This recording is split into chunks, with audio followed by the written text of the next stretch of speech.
오늘 함께 은혜 받을 하나님의 말씀은 출애굽기 12장 21절에서 28절까지의 말씀입니다.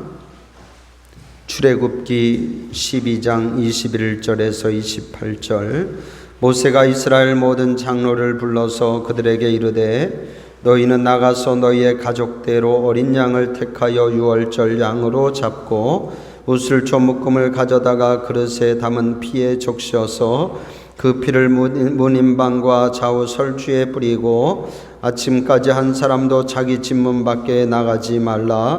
여호와께서 애굽 사람들에게 재앙을 내리려고 지나가실 때에 문인방과 좌우 문 설주에 피를 보시면 여호와께서 그 문을 넘으시고 멸하는 자에게 너희 집에 들어가서 너희를 치지 못하게 하실 것임이니라.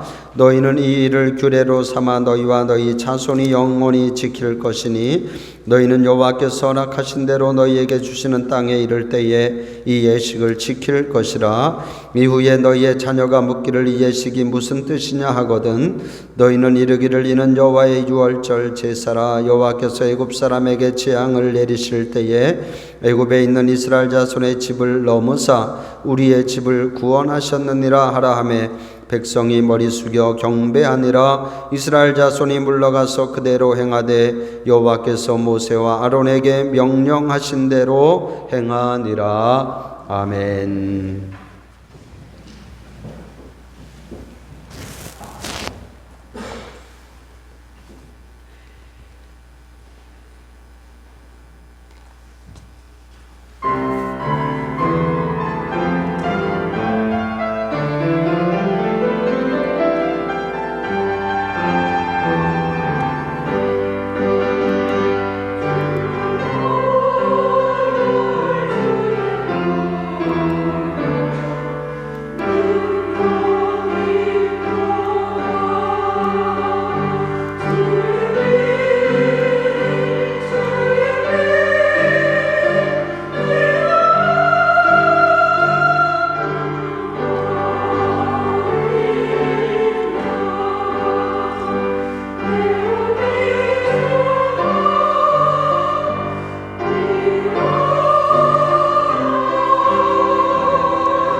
할렐루야.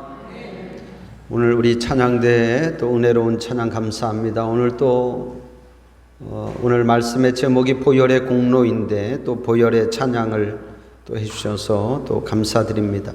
자, 우리 옆에 분들하고 인사 한번 하시죠. 사랑하고 축복합니다. 잘 오셨습니다. 자, 오늘 말씀의 제목 보혈의 공로라고 하는 제목으로 여러분과 함께 말씀을 나누겠습니다. 보혈이라는 말은 말 그대로 보배로운 피, 귀중한 피, 그런 말이죠. 오늘은 피에 대한 설교가 될 것 같습니다. 사실 이 피라는 말이 너무 원색적이다 보니까 사람들이 그렇게 잘 사용하지 않습니다. 왠지 이런 말을 쓰면 좀 수준 낮은 그런 사람처럼 보이기도 합니다. 그런데 여러분, 누가 뭐라 해도 우리 기독교는 피의 종교입니다. 할렐루야. 보혈의 종교인 줄로 믿습니다.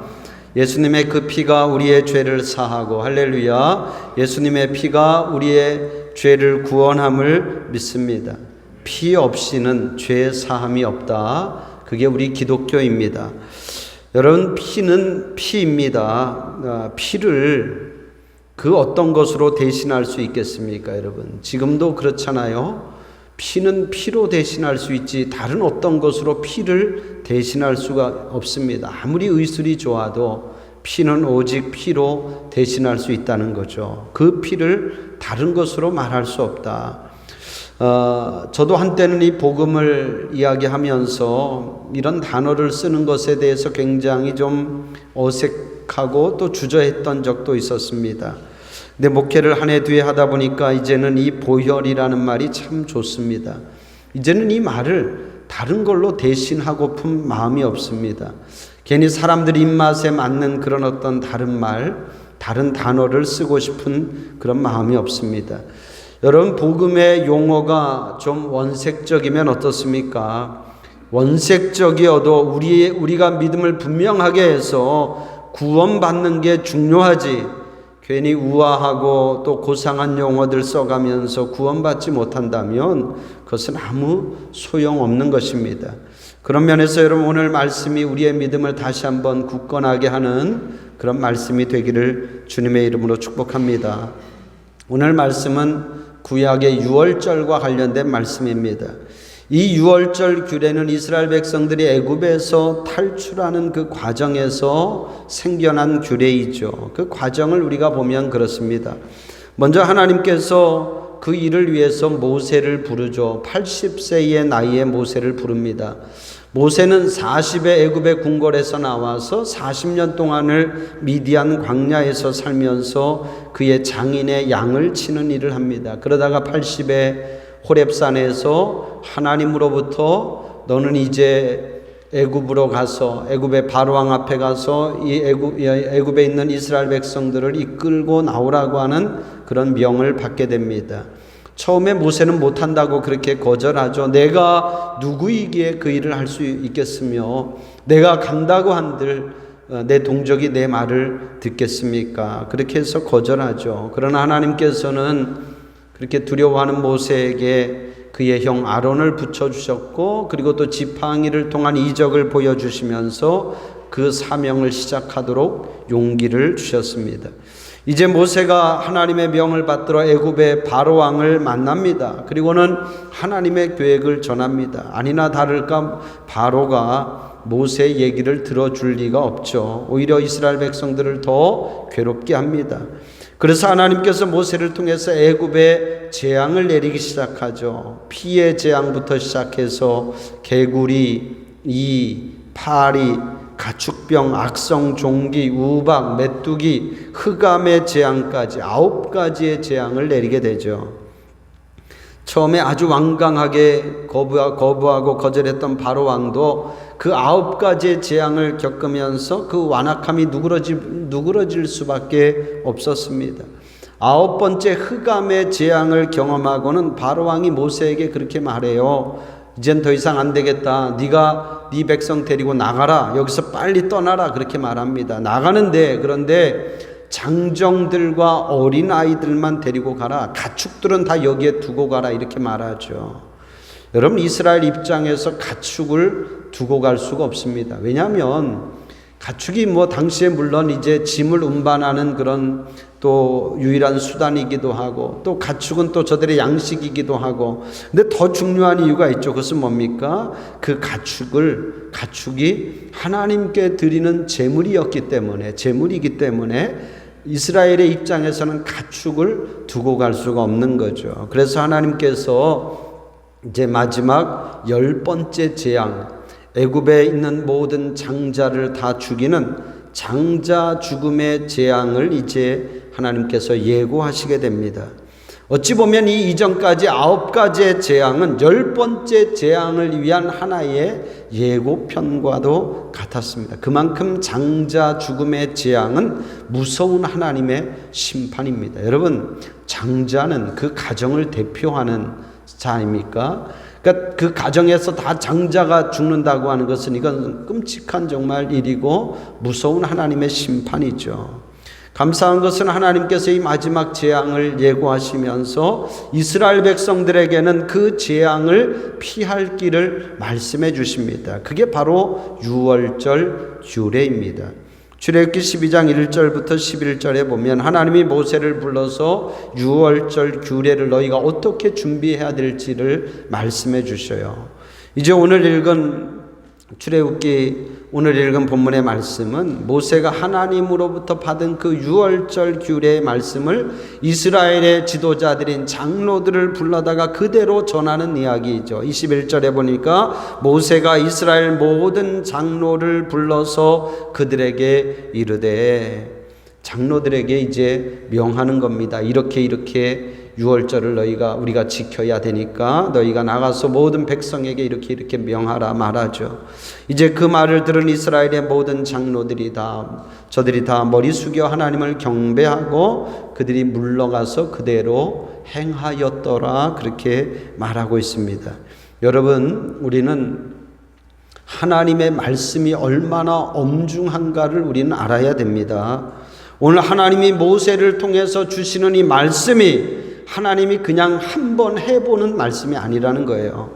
반드시 이루어질 말씀이고, 그리고 그대로 이루어진 말씀임을 믿을 수 있기를 바랍니다. 여러분, 성경은 하나님의 약속이고 또 그 하나님의 약속이 어떻게 성취되어져 가는지를 성경은 우리에게 말해주고 있습니다.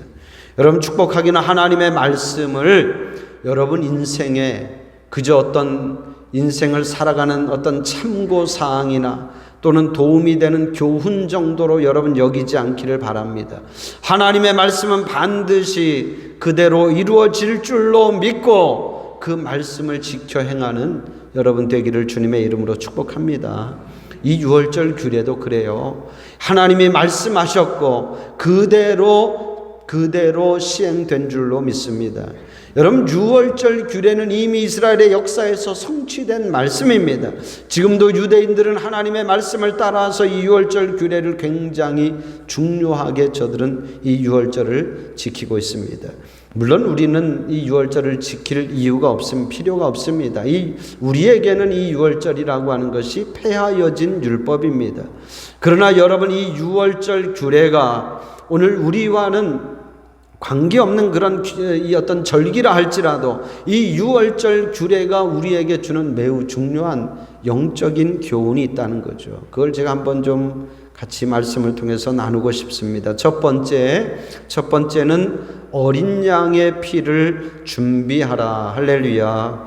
같이 한번 해봐요. 어린 양의 피를 준비하라. 21절 그 뒷부분에 보면 너희는 나가서 너희의 가족대로 어린 양을 택하여 유월절 양으로 잡고. 여러분, 유월절 규례에서 가장 중요한 것은 뭐냐? 어린 양을 준비하는 거예요. 어린 양의 피를 준비하라는 것입니다. 여러분, 하나님이 이 이전에 9가지 재앙을 내릴 때 이스라엘 백성들에게 무엇인가를 준비하라고 이렇게 말씀한 적이 없어요. 그냥 하나님이 다 알아서 해주셨습니다. 그냥 하나님이 다 알아서 재앙을 막아주셨고 구별해 주셨어요. 예를 들어서 9번째 재앙이 흑암의 재앙이잖아요. 흑암의 재앙인데 3일 동안을 하나님이 애굽 땅에 흑암이 있도록 하셔서 흑암이 있도록.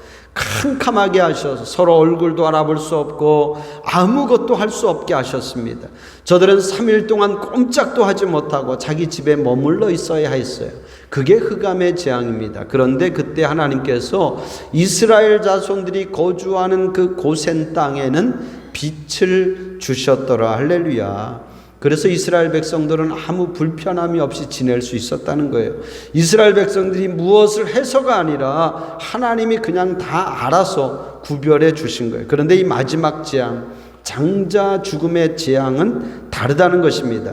하나님이 이번만큼은 이스라엘 백성들에게 명하십니다. 너희가 어린 양을 준비하라. 어린 양을 잡아서 그 피를 준비하도록 그렇게 말씀하십니다.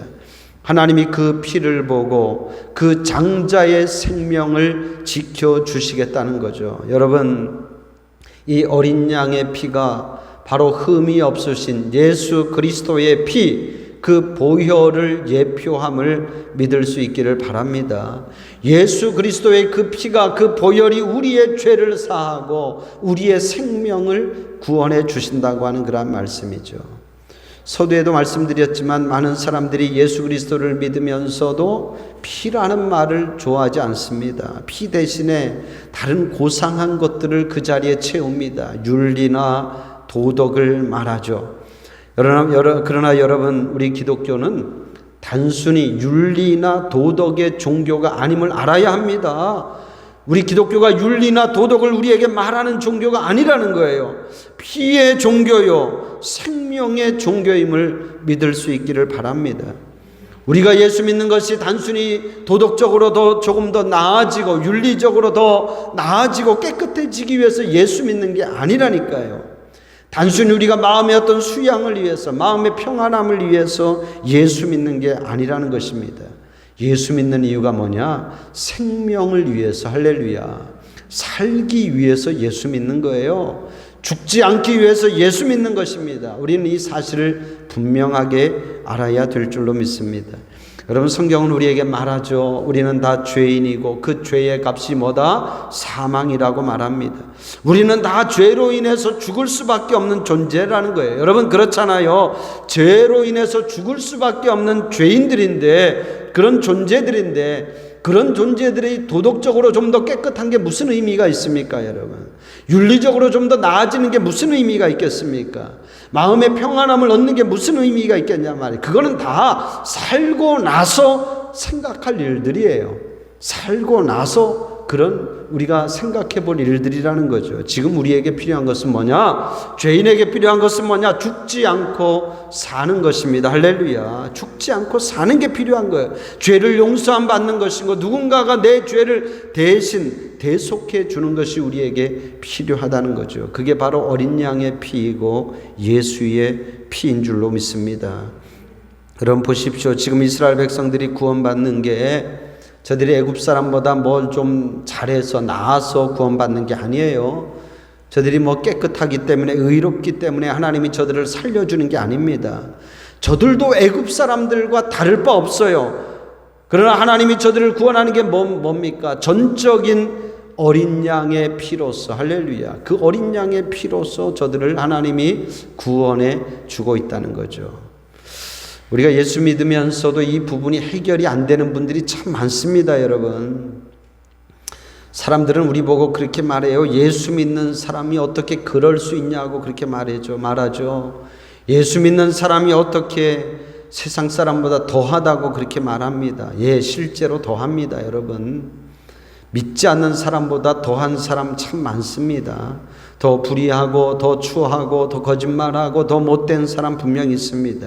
그런데 여러분, 그게 기독교의 본질이 아니라는 거예요. 그게 기독교의 본질이 아니라는 거예요. 우리가 더 깨끗하게 살려고, 더 의롭게 살려고 우리가 예수 믿는 게 아니라는 거예요. 근데 사람들은 자꾸 거기에 대해서 말하고 거기에 대해서 우리들조차도 우리의 믿음을 흔들리고 있다고 하는 그런 말씀입니다. 여러분, 우리가 그런 걸로 우리가 구원함을 받는 것이 아니다. 하나님은 아예 그런 거는 생각조차 하지 않습니다, 여러분. 하나님은 아예 그런 걸 우리에게 기대조차 하지 않는다니까. 다만 하나님이 보시는 것은 뭐냐? 너희 안에 예수의 피가 있느냐. 할렐루야. 예수의 보혈이 있느냐, 이것만 하나님이 보시는 줄로 믿습니다. 사랑하는 성도 여러분, 이 부분이 여러분에게 분명하게 정립될 수 있기를 축복합니다.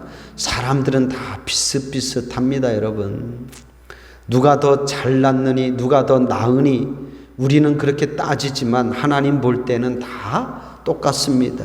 우리가 의로운들 얼마나 의롭겠으며 우리가 착한들 얼마나 착하겠습니까? 우리가 거룩한들 얼마나 하나님의 그 기준에 우리가 부합할 수 있겠냐 말이죠.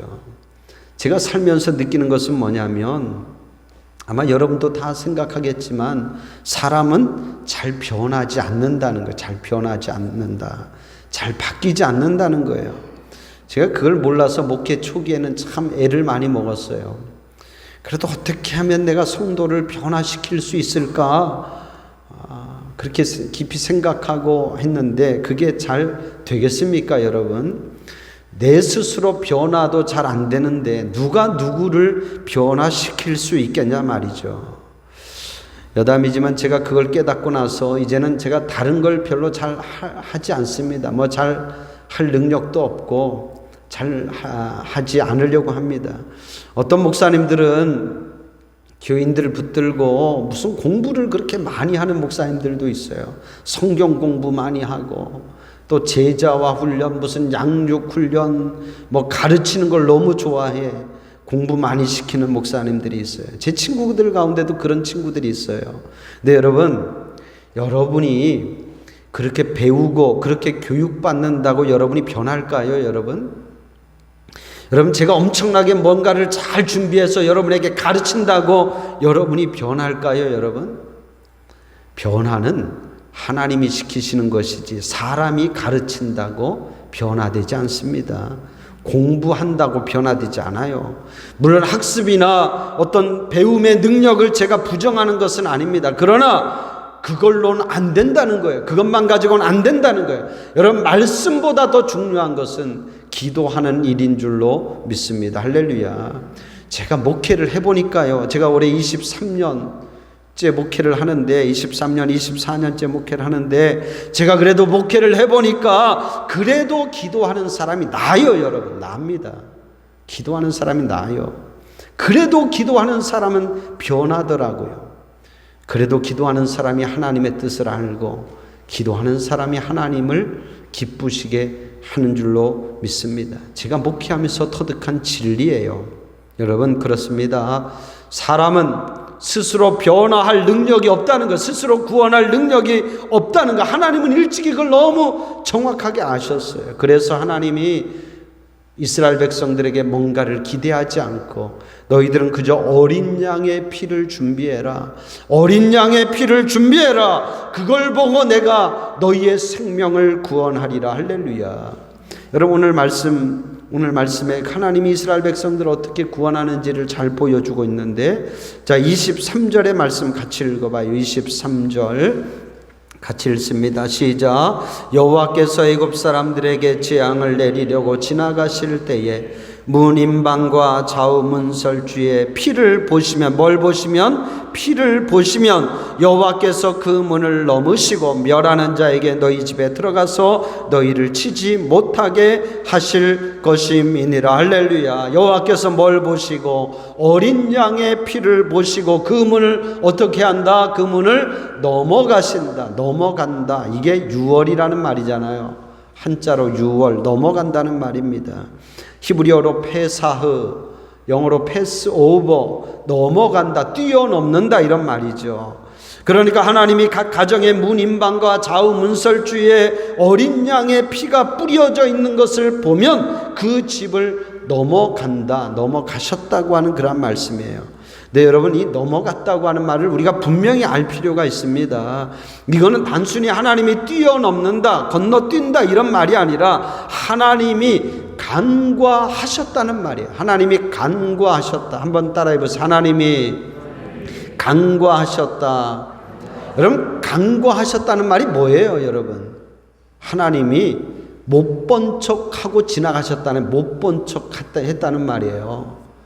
하나님이 몰라서 그냥 넘어간 것이 아니라 하나님이 그 집 사람들의 행실이 어떤지를 몰라서 그냥 구원하고 넘어간 것이 아니라 하나님이 그냥 못 본 척 해주셨다는, 간과해 주셨다는 거예요. 그 어린 양의 피가 있으면 그냥 그걸 보고 못 본 척하고 넘어갔다는 거. 할렐루야. 할렐루야입니다, 여러분. 우리도 마찬가지예요. 하나님이 우리를 볼 때에 우리에게 뭐가 있으면, 어린 양의 피가 있으면, 예수의 피가 우리 가운데 있으면 하나님이 우리를 못 본 척하고, 우리가 어떠한지 왜 하나님이 모르겠어요, 여러분? 여러분, 우리가 어떤 존재이지 하나님이 왜 우리를 모르겠습니까, 여러분? 우리가 그동안 어떻게 살았고 무슨 죄를 범했고 무슨 나쁜 마음을 갖고 있는지 하나님이 왜 우리를 모르겠냐 말이죠. 그러나 하나님이 우리 안에 예수의 피가 있으면, 할렐루야, 예수의 피가 있으면 그냥 못 본 척 해주신다는 거예요. 그냥 간과해 주시겠다는 것입니다. 여러분, 이게 복음인 줄로 믿습니다. 여러분, 이게 복음인 줄로 믿습니다.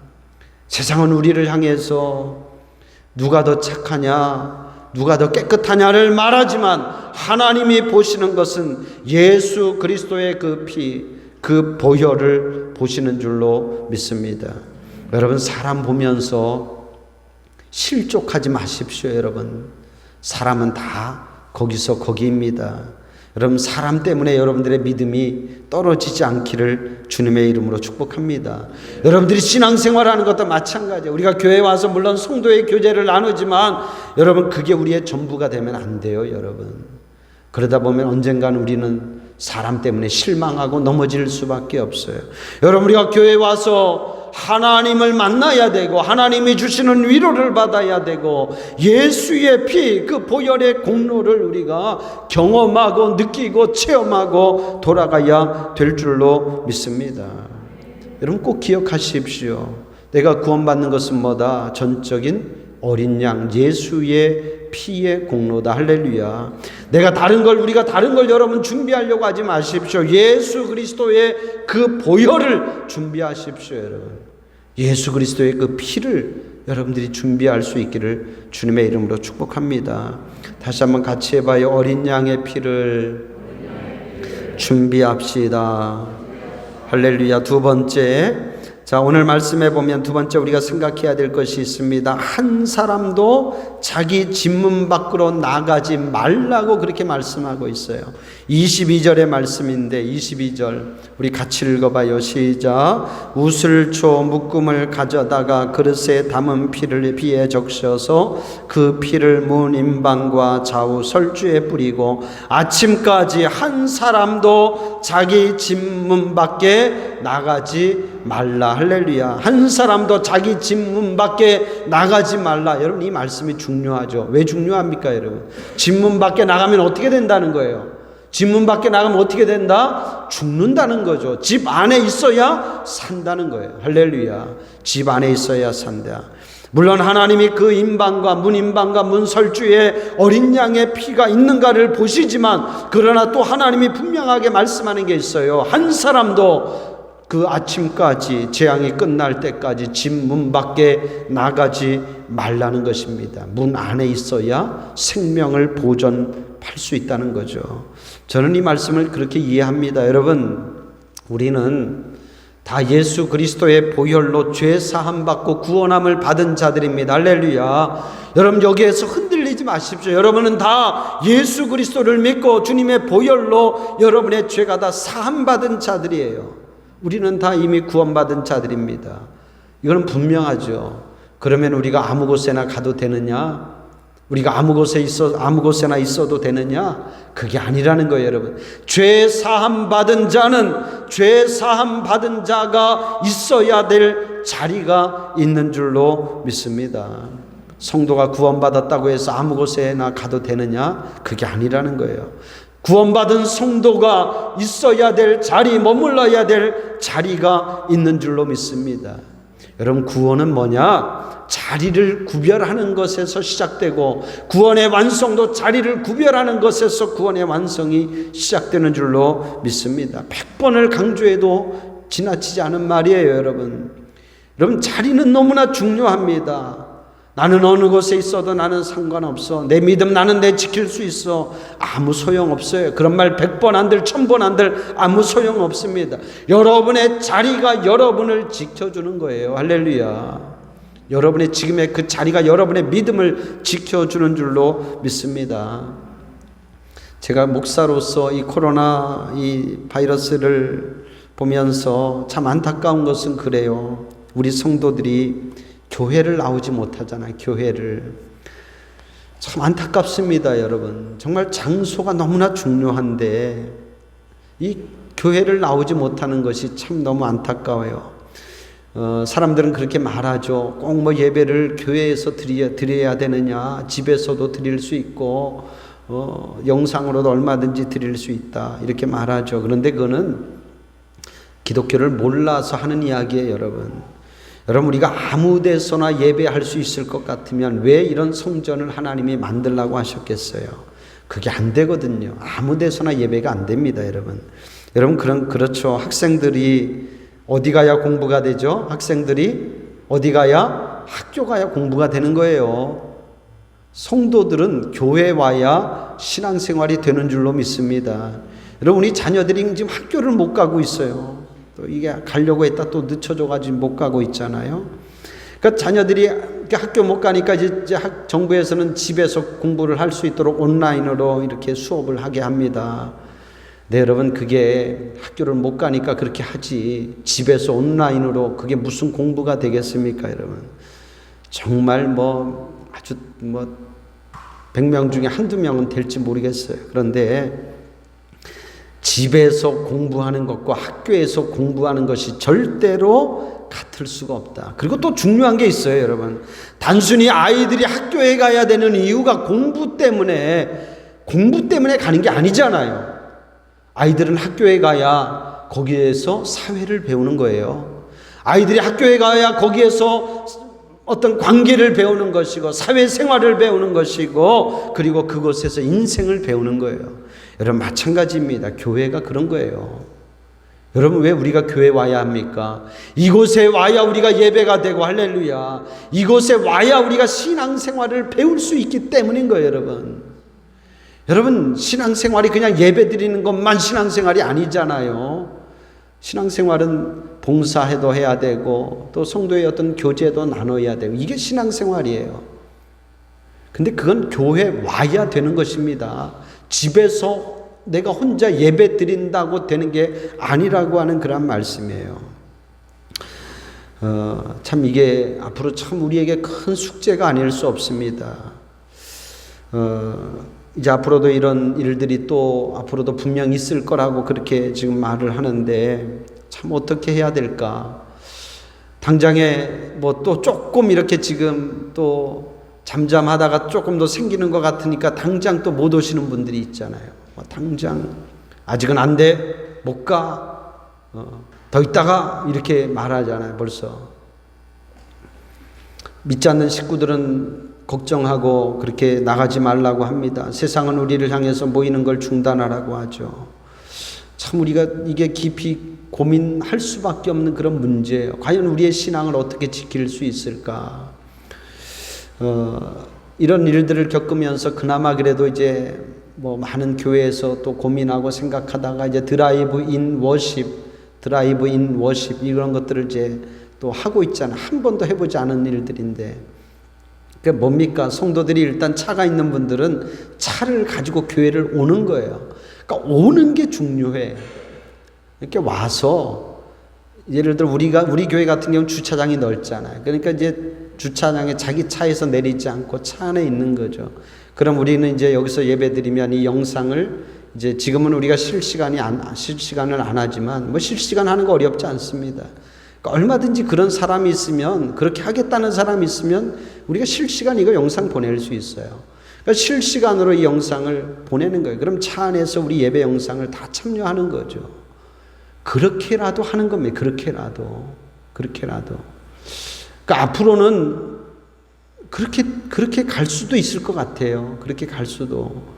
그러니까 왜 그러냐면 일단은 교회 오라는 거예요. 교회 와야 예배가 되니까. 여러분, 이번 일들을 겪으면서 다 하나같이 하는 얘기가 있어요. 집에서는 온전한 예배가 되지 않는다는 것. 집에서는 온전한 예배가 될 수가 없습니다. 내가 시간을 구별해야 되고 장소를 구별해야 될 줄로 믿습니다. 사랑하는 성도 여러분, 기도하십시오. 여러분 성전을 떠나지 않기를 꼭 기도할 수 있기를 주님의 이름으로 축복합니다. 장소가 중요하다. 구원받은 성도는 자리가 중요하고 장소가 중요할 줄로 믿습니다. 한 사람도 여러분 그 자리에서 이탈하지 말고 그 자리를 떠나지 않기를 주님의 이름으로 축복합니다. 같이 한번 해봐요. 이 자리가 내 자리입니다. 할렐루야. 한 번 더 해보. 우리 옆 사람들하고 해봐요. 자리를 꼭 지킵시다. 할렐루야. 구원받은 자는 구원받은 자가 머물러야 될 자리가 있는 줄로 믿습니다. 마지막 세 번째, 이 유월절 규례가 우리에게 주는 교훈이 있으면 그것은 뭐냐면 구원과 심판은 동시에 이루어진다는 것입니다. 할렐루야. 같이 한번 해봐요. 구원과 심판은 동시에 이루어집니다.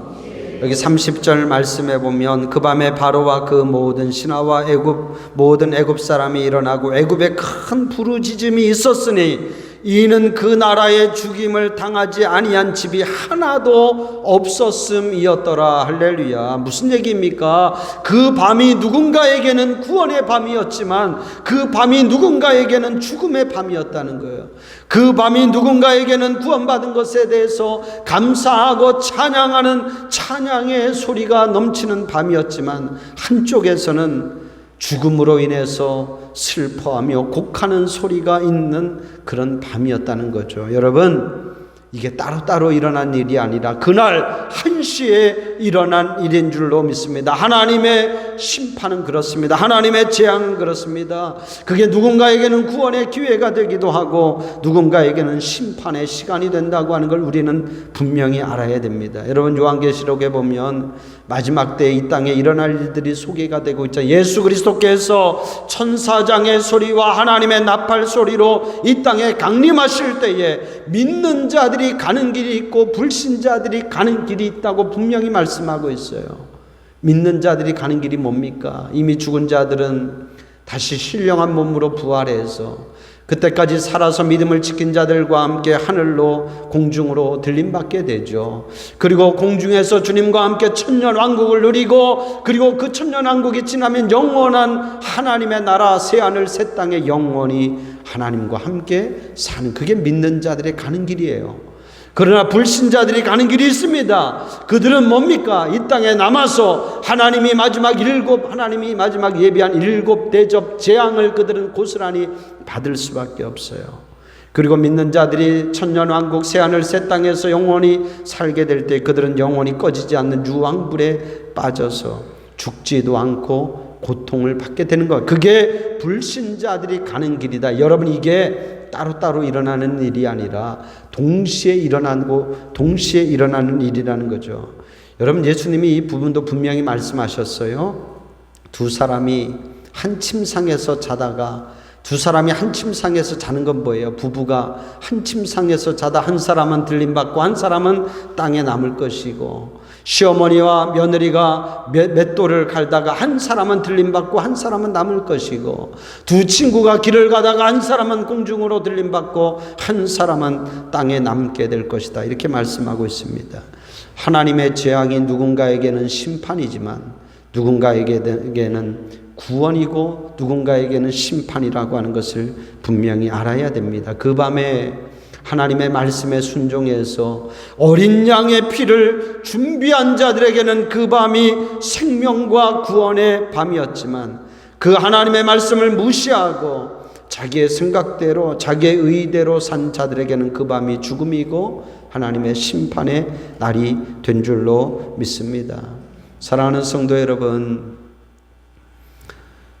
지금도 하나님의 여러 가지 재앙들은 계속되고 있습니다. 코로나도 어떻게 보면 그 중에 하나일 수 있어요. 또 앞으로 또 이런 재앙이 또 있을 것이고, 그런데 중요한 것은 이 모든 재앙은 장차 이 땅에 예수 그리스도께서 오시는 그 날, 그때에 이루어질 재앙의 예고편에 불과하다고 하는 걸 우리는 알아야 됩니다. 알아야 돼요. 9가지 재앙이 10번째 재앙을 위한 예고편이었던 것처럼 이 땅에 우리가 지금 만나고 있는 이런 재앙들은 예수 그리스도께서 이 땅에 오실 때에 이 땅에 임할 재앙의 예고편에 불과한 것이다. 여러분 축복합니다. 여러분 모두가 다 그 재앙의 날에 다 구원받는 자들이 되기를 주님의 이름으로 축복합니다. 다 여러분 생명을 보존받는 자들이 되기를 주님의 이름으로 축복합니다. 저와 여러분이 다 우리가 예수 그리스도와 함께 천년왕국을 누리고 영원한 하나님의 나라에서 함께 우리가 거할 수 있는 그러한 은혜를 우리가 다 누릴 수 있기를 주님의 이름으로 축복합니다. 한 사람도 믿음의 대열에서 낙오되지 말고 여러분 모두가 다 승리하십시오. 할렐루야. 꼭 승리할 수 있기를 바랍니다. 사랑하는 성도 여러분, 예수 그리스도의 그 피가, 예수 그리스도의 그 보혈이 우리를 구원합니다. 예수 그리스도의 그 보혈이 우리의 생명을 구원합니다. 여러분 보혈을 의지하고 사십시오. 여러분 보혈을 의지하고 사십시오.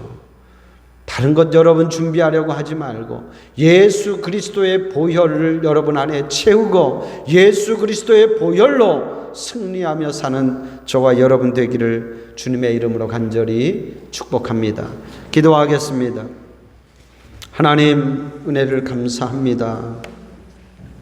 우리는 죽을 수밖에 없는 자들이지만 예수 그리스도의 그 보배로운 피를 통해서 우리를 살려주시고 구원해 주시니 감사합니다. 하나님 구원받은 우리가 이제 이 땅에 자리를 구별하게 하시고 장소를 구별하게 하시고 하나님이 기뻐하시고 원하시는 그런 곳에 머물며 또 하나님이 기뻐하는 그런 길을 걸어갈 수 있도록 주님 도우시고 인도하여 주시옵소서. 이 가운데 한 사람도 이 믿음의 대열에서 이탈하지 않게 하시고 낙오되지 않게 하여 주시고 우리가 다 하나님 예수 그리스도의 보혈로 승리하여 영원한 하나님의 나라에서 함께 거하는 그러한 은혜와 축복을 누릴 수 있도록 주님 도와 주시옵소서. 예수님의 이름으로 기도합니다. 아멘.